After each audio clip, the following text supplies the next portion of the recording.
আংশিকভাবে দুর্ভিক্ষ চলছে মন্তব্য করেছেন সংসদ বিরোধী নেতা ও জাতীয় পার্টির জাপা চেয়ারম্যান জিএম কাদের।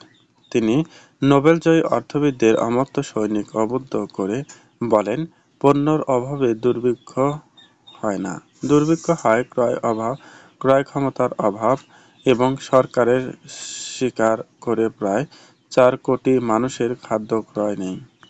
দেশে এখন আংশিক দুর্ভিক্ষ চলছে।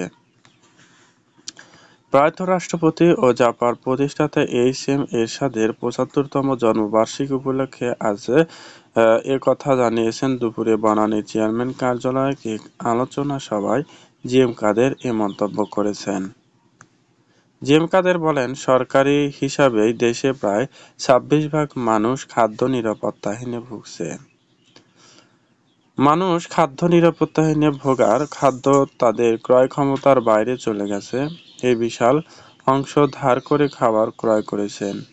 ১ থেকে ১.৫ কোটি পরিবার বা ৪ কোটি মানুষ এমন বাস্তবতার মোকাবেলা করছে যারা পরিভুক্ত নন। তারা এই হিসাবের বাইরে।